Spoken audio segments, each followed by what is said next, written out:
School छात्र छात्री मानक पई आसिला बड़ खुशी खबर। प्रथम रु पंचम श्रेणी पर्यंत स्कूल छुट्टी एने सरकार बड़ घोषणा। तेबे केउठी वो केते दिन स्कूल बंद रहिबो आसंतु संपूर्ण अपडेट जानिबा। किंतु ता पूर्वरु जदि आपण माने एजाय आम चैनल को सब्सक्राइब करि नाहंती ताहाले एबे ही सब्सक्राइब करी पाखर दिवा बेल आइकन दबाई ऑल उपरे क्लिक कर दियंतु। एबे शीत ऋतु आरंभ होइतिबा बेले वायुमंडल धीरे धीरे विषाक्त हेबार लागिछि, जाहाकु दृष्टि रखी सरकार स्कूल बंद उपरे एक बड़ निष्पत्ति नेइछंती। तेबे निष्पत्ति अनुसायी प्रथम रु पंचम श्रेणी पर्यंत बंद घोषणा करा जाइछि। किंतु बड़ कथा हेउछि अधिकांश ऑनलाइन माध्यम रे पढ़ा जारी रहिबो बोली कुहा जाइछि। दिल्ली और हरियाणा रे एनसीआर रो वायु क्रमागत भाव में विषाक्त हेबार लागिछि।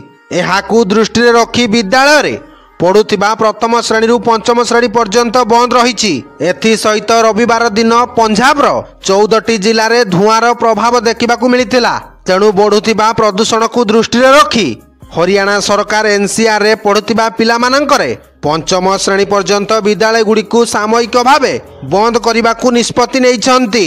Bureau report Odisha news.